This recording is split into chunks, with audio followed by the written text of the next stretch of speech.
Are you considering a move to Sebastopol, California, but you're not really sure you know enough about this part of the world to actually pull the trigger and land here? Well, if that's the case, then today's video is for you because I'll be taking you on an in-depth map tour of this beautiful, beautiful part of Sonoma County and sharing lots of aspects of life and real estate here. So stick with me and learn all about this beautiful town. My name is Stephanie Johnson and I've been a real estate agent for more than 20 years. And I made the move from San Francisco to Sonoma County in 2021. And I've never looked back. I absolutely love living in this part of the world. And now I've made it my mission to help people like you who are considering making a life change and potentially moving to this county. And I'm here to help you, be your guide and help you figure out how to get here and where exactly you should land. So stick with me and let's learn about Sebastopol today. Okay, so let's dive into the map. And first I'll show you where Sebastopol sits in relationship to the Bay Area and also the rest of Sonoma County. So first off, San Francisco is here. And you'll see this is Highway 101. And you're gonna drive up Highway 101 through Marin County. As you get past Novato, it changes over to Sonoma County. Petaluma is the most southern town in Sonoma County along the 101 corridor. And then as you get past Petaluma into Rohnert Park, you'll see that Highway 116 takes you to the northwest, and that's when you'll land in Sebastopol. So Sebastopol's here. Now this drive from about the Golden Gate Bridge to the town center of Sebastopol, downtown, is about an hour and 10 minutes without traffic. If you live in the southern section of Sebastopol, away from downtown, you can cut that commute by about 10, 12 minutes. So that's sort of where it sits in relationship to the Bay Area. Now I'm gonna go ahead and clear this out and I'm gonna zoom in more closely and show you sort of where Sebastopol sits in relationship to other towns in Sonoma County. So again, Sebastopol is here. And from here, you know, a lot of amenities that if you couldn't find it in Sebastopol, you can find it in Santa Rosa, which is the closest town to downtown Sebastopol. And also it's the biggest city in Sonoma County. So it's really helpful to have Santa Rosa so close. Yet Santa Rosa feels a lot more urban than Sebastopol does. I mean, by a long shot. And so it's nice to have those amenities, but not have to, if you like being in the country, you get to kind of be in nature and a slower pace of life in Sebastopol and have access to all that Santa Rosa offers. So things like hospitals, additional restaurants, music venues. There's an airport here, which is the Charles Schulz Airport. This airport flies lots of routes to cities all across the Western United States. Very convenient to get to Los Angeles, to get to Palm Springs. I flew to Seattle direct from this. This airport is easy peasy. So Santa Rosa is a great location to get a lot of your shopping and amenities that you won't find in Sebastopol, because Sebastopol is a small town. It's only about 7,500 people that live there. So, you know, it has a lot of things going for it, but there are things that you can't get done in Sebastopol and you need to leave the area to take care of. Other places that if you live here, you're going to want to visit. So I'll tell you about sort of some drive time. So Guerneville and the Russian River is here. This area is really nice. The Russian River is a real big tourist destination. Lots of people have second homes along the water up here. It's kind of really fun in the summertime. This is about, I would say 35, 40 minutes. Healdsburg is another destination, which is a gorgeous little town, tons of wine tasting. I mean, this is a really Dry Creek Valley, you know, this area is really well known for Sonoma County for wines. That's about a 35-minute drive. If you want to go west to the ocean, Bodega Bay is a nice destination, and all along this, you know, coast is beautiful beaches, oysters, fun seafood restaurants, just charming, you know, Northern California, seaside, day on the water, which is lovely, up to Jenner. Bodega Bay is about 35 minutes. If you want to come to Dillon Beach, which I've talked about in a former video, Dillon Beach is a great destination, especially if you have dogs, because they allow the dogs to go off leash. It's a huge beach. It's technically in Marin County, and so if you buy a Sonoma County Park Pass, you still have to pay for Dillon Beach, but it's worth it. It's beautiful, great for surfing, great for a picnic, lovely. And that's only about 30 minutes from Sebastopol downtown. To the south, Petaluma is about 25 minutes. I spent a lot of time in Petaluma, and I did a couple of videos on Petaluma. We'll keep doing videos on that town as well, because there's a lot to love about Petaluma as well. And then if you want to get over to Sonoma, you're talking like 45-minute drive, because you've got to come down this way or go over. I think the faster route is actually 101 and across to Sonoma and then the Sonoma Valley wine region is in here. So that's the sort of lay of the land in terms of Sonoma County. Let me back out and we'll go look closer into the actual town of Sebastopol itself. So now we're downtown. This is downtown Sebastopol. Again, this is a small town. And so there is, a lot to love, but it's not very big. First of all, right downtown, you should know that if you're coming from the south, Petaluma Avenue will bring you into downtown. And this is a one-way street going into town, one way going this direction. And it comes around, and then it comes down. And so when I first lived here, I found this to be kind of a pain, frankly. I think that they redirected the traffic because downtown got really busy because, of course, Highway 12 takes you to Santa Rosa. That's a main thoroughfare between those two towns. To the north is Highway 116 that takes you out to the Russian River and to Jenner, to the water. So that, especially on the weekends, that's a very busy corridor for tourism and commuters, people that live out there coming in to get amenities, have access to amenities. And so this area, I think, probably had more traffic. And so they made a decision at some point before I moved here to run the traffic around one way. I think it benefits the flow of traffic. I'm guessing it does, or they wouldn't have kept it this way. I think it takes a little bit away from the feeling of being downtown because it feels more like a thoroughfare and less of a place where you can kind of just, casually park. You get used to it. I'm totally used to it now, but it is something to know. This little park right here is the town square. And on the weekends, they have a beautiful farmer's market every Sunday from about 9 to 1, I believe. And it's full of organic growers, specialty food makers, bakers. There's lots of prepared foods. You can go and have breakfast or lunch there. They have basket weavers. I mean, there's a lot of jewelry makers, you name it. There are crafts people.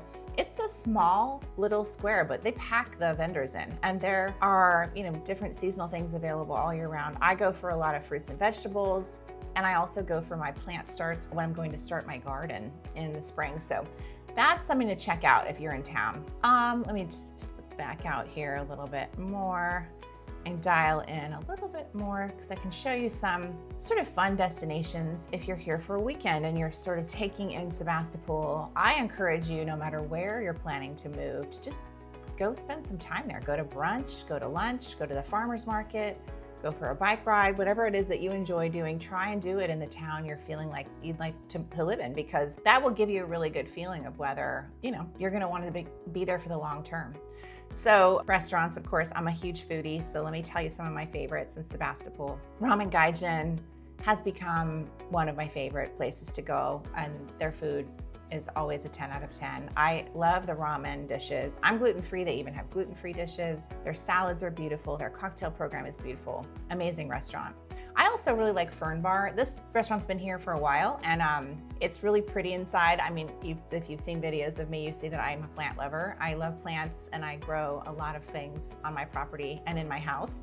And Fern Bar is exactly that. It's chock full of plants growing everywhere, and it just feels really beautiful. It's a nice space to, for instance, meet people when they come in from out of town for brunch or for dinner or for a drink. So that's a nice place to go. I should say Retrograde Coffee Shop is also one of my favorite places in town. It's kind of a scene. I mean, every time I go there, I run into someone I know. People sort of hang out there. They've got a really big seating area. So even when it's rainy, it's packed full of people. And that's a really nice kind of place that the community gathers. Hot Monk, there are several locations of Hot Monk Tavern in Sebastopol. In Sonoma County. This one in Sebastopol is one of their locations. They have a ton of live music. They have a big outdoor beer garden vibe. That place is really fun, especially in the summer when the weather's good. Let's see what else. Oh, there's also a lovely restaurant here called Goldfinch, which is on Main Street. That opened in the last couple of years. That's got a really pretty interior with booths, and it just feels modern. It's got a nice bar as well. If that's kind of, you like to meet somebody for a drink, that's a nice place to do it too. Let's see. And other things that I love are the Sebastopol Cookie Company, which, I'm there a little too often. I love it. That is here on Main Street, and they have lots of cookies and scones. I sometimes pick up baked goods there for an open house or a broker tour.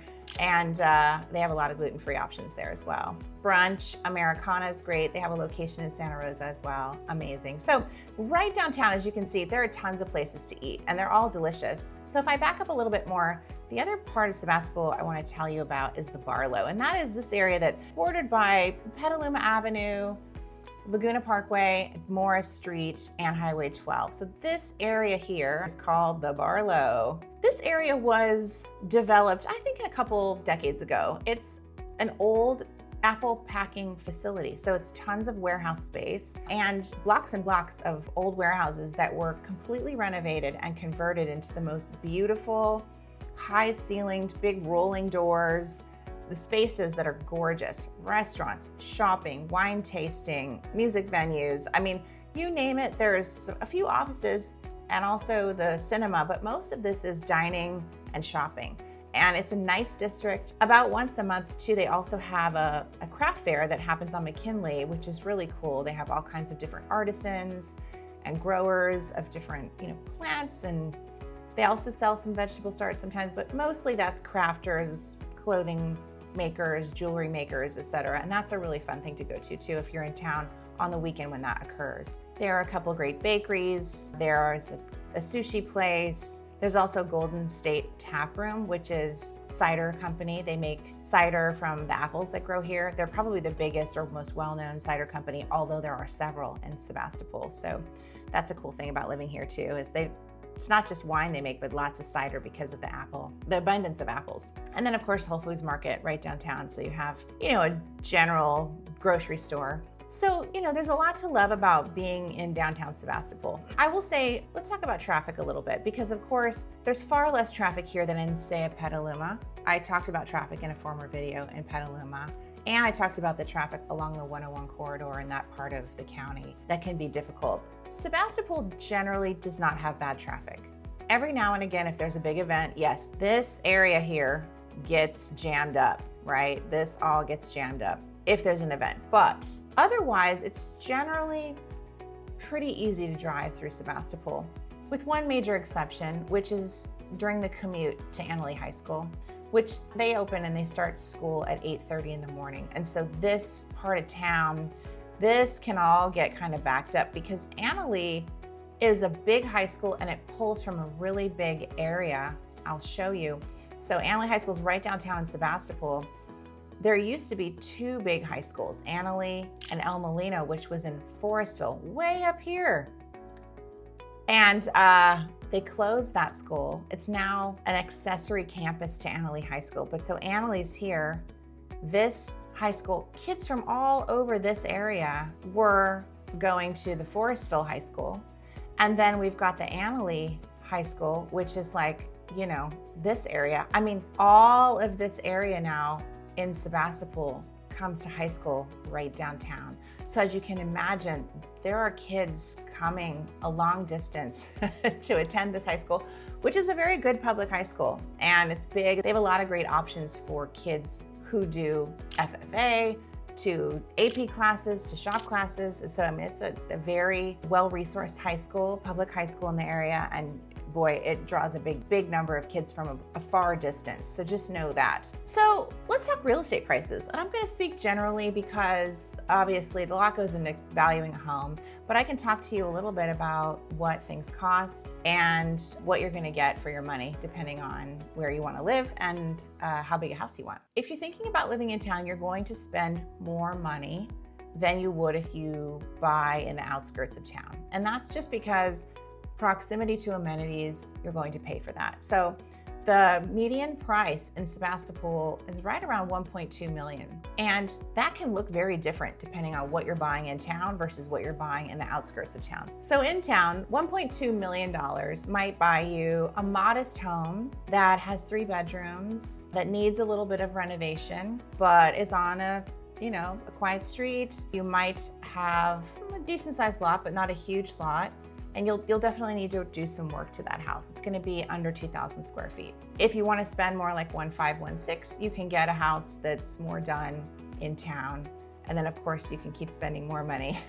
There was a beautiful house for sale for $4 million. So prices get expensive, but that's an anomaly. A $4 million house in Sebastopol is still very rare. I think for $2 million, you can get a pretty decent house in good shape in town. If you're looking on the outskirts of town and you'd like some land, so let's say you want to buy, in this vicinity, sort of south of town or west of town, outside of the city limits or even north of town, $1.2 million will buy you, a little house, which might be 1,800 square feet on maybe an acre to an acre and a half of land. The house itself will be in decent condition, but it won't be super fancy. You'll probably want to do some renovation to that house, but it will be in move-in condition without any bells and whistles.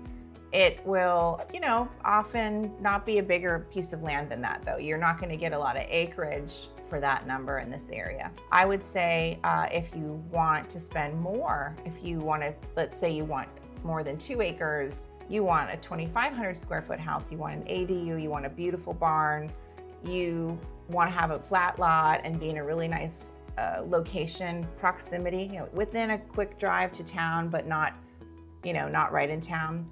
That easily will cost you over $2 million in Sebastopol. So prices get expensive. Depending on what kind of budget you have, I'd be happy to share with you where I think you should look to sort of get the most for your money and meet your needs. So if you're interested in talking more about real estate in Sebastopol or anywhere in Sonoma County, you can always reach out. My contact information is on this page in a few different locations. So feel free to reach out to me. So let's talk about schools in Sebastopol. First off, you should know there are 3 districts in the Sebastopol area, and I'll touch on all 3 and tell you about the key schools in each. So the first one is Sebastopol Union School District, and that is the northernmost district in this area. It includes downtown Sebastopol here, and it also includes this sort of northwestern portion up toward the border of Grayton, and it includes an eastern portion out towards the border of Santa Rosa and down. So that's this district. And this district has 3 main schools I'll tell you about. The first one's Parkside Elementary, and it is in town, very close to downtown. It's actually just behind Ives Park on Bodega at Washington's. It's right here. And this is a really well-regarded elementary school. It's K through 4, great ratings on grade schools. This is a well-regarded school in the area. So if you're looking to live in town, that's likely the first school you're going to consider if you have little kids. That school feeds into Brookhaven Middle School, and Brookhaven Middle School is not far away. It's actually just right over here on Valentine. This is Brookhaven Super Park and Willard Libby Park. This is a sweet little park. There's a camp sometimes they have there in the summer for kids. And Brookhaven Middle School is right here. And a lot of kids go from Parkside into Brookhaven.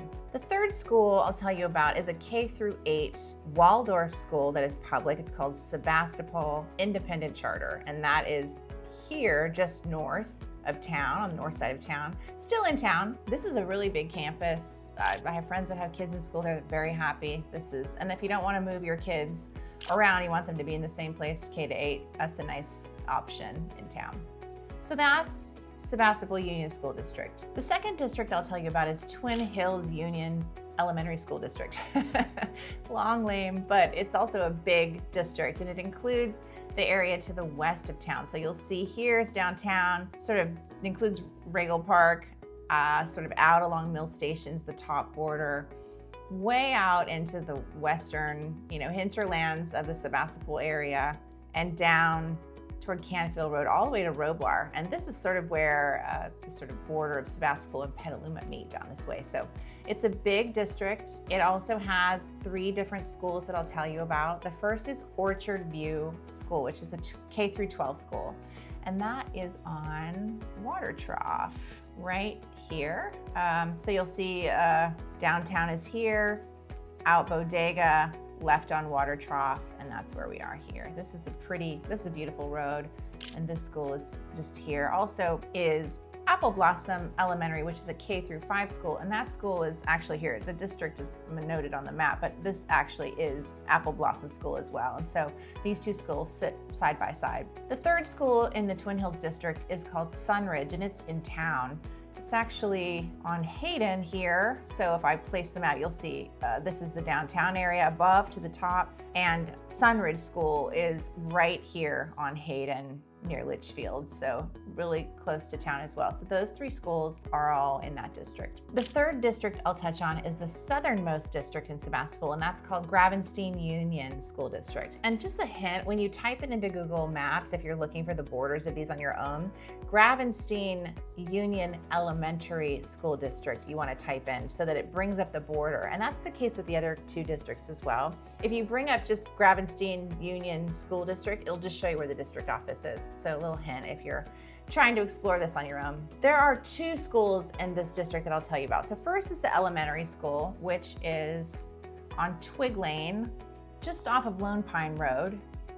And this is the district office and also Gravenstein Elementary. That's a K through 5 school. Excellent school in the southernmost part of Sebastopol. It's really well regarded. And it also is a feeder school for the middle school in this district, which is called Hillcrest. And you'll see Hillcrest is on Bloomfield Road. So if I show you back out, Sebastopol's here, Hillcrest is here, and Gravenstein is down here.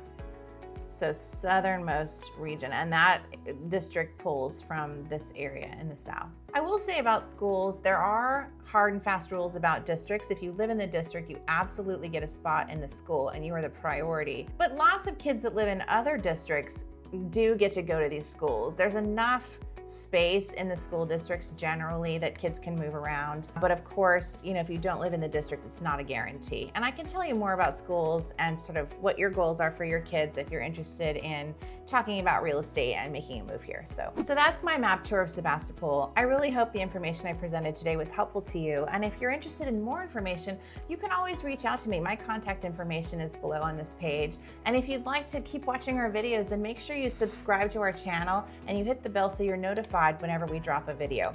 I'll be dropping videos every week about life and real estate in Sebastopol and beyond in Sonoma County, and I hope you'll join along and learn with me. My name's Stephanie Johnson, and it's been a pleasure helping you today. Until the next time, bye for now.